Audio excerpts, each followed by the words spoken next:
drugs in the world. Next to heroin, it's the most dangerous, but it's still very addicting. It's addicting because it's easy to make and it's very cheap. If you can make cookies, you can make meth. This is known as meth crystal ice. It has like a lot of names. A government study from 2008 shows that 13 million people have tried meth at least once over the age of 12. Growing up, I saw my father use substances, so I got really interested to help people out of being addicted. Learning about methamphetamine will help all of us know how it's bad for the body and like the long-term effects it's gonna have. Well, first I'm gonna talk about the history behind it. Then I'll talk about why people use it, and then the effects it has on your body. So, what is methamphetamine? This first in 1887, amphetamines first synthesized. Amphetamines are a synthetic, addictive, mood-altering drug used illegally as a stimulant. World War II, it was the first time methamphetamine came out, and it was given to pilots so they could be more aware, and when they had to go bomb somewhere, they would be able to like suicide themselves. Amphetamines were used to soldiers to fight off fatigue and other health issues that they had. Japan was the first to experience meth in the late 1940s, and then later it spread out to the United States, here into the West Coast. So what is methamphetamine? According to the Foundation for a Drug-Free World, in an article posted since 2006, it's a white crystalline drug. It's either snorted, smoked, or injected. At first people feel like they're very powerful and they could do anything, so that's why they first take it. The high lasts up to 6 to 12 hours, and depending on the dosage, it could last up to 24 hours. So why do people use it? According to an article by Anne-Marie in 2014, published by About Education, females use it for weight loss, since meth, when you take it, it makes you lose a lot of weight. It supposedly improves concentration, energy, and alertness. It decreases appetite and fatigue.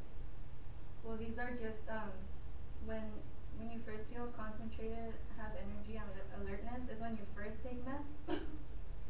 And then a documentary by Lisa Ling in 2006, published by the National Geographic Channel.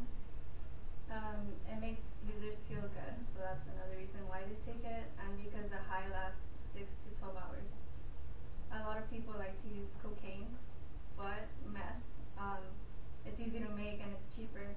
A decent sack amount is $25, and it could last up to a week, but people don't. They take it like at once. And as I said, it's easy to make.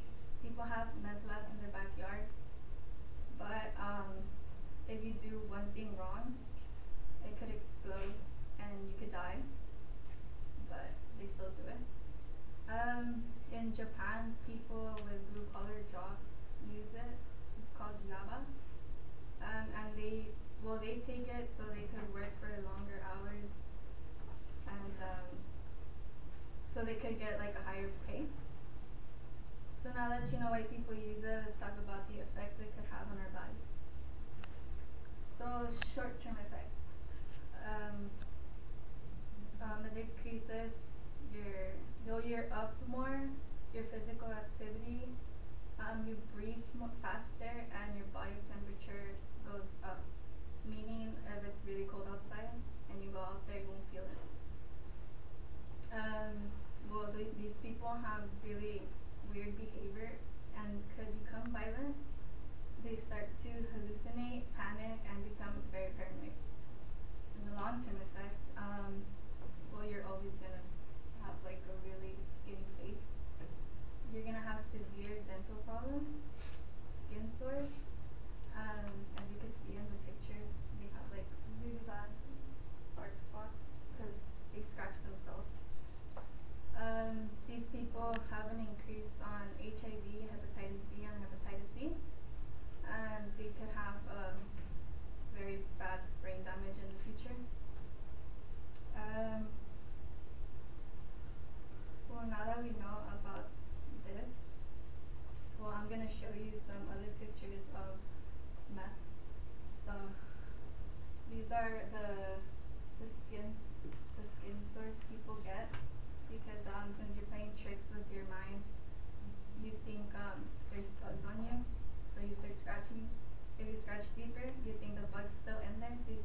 how they waste their money. They just want to waste it on their substance.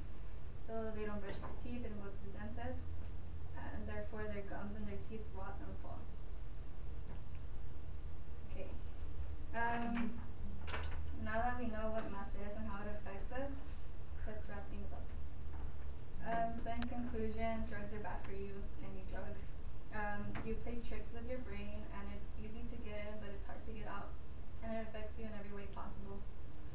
It is important to know about drugs so you can know about the long run. First, I talked about what meth is, what causes people to take it, and the effects on taking methamphetamine. So one day we're all gonna go to a party, and then someone's gonna ask you to take a drug. At least don't take meth. Take another substance that's more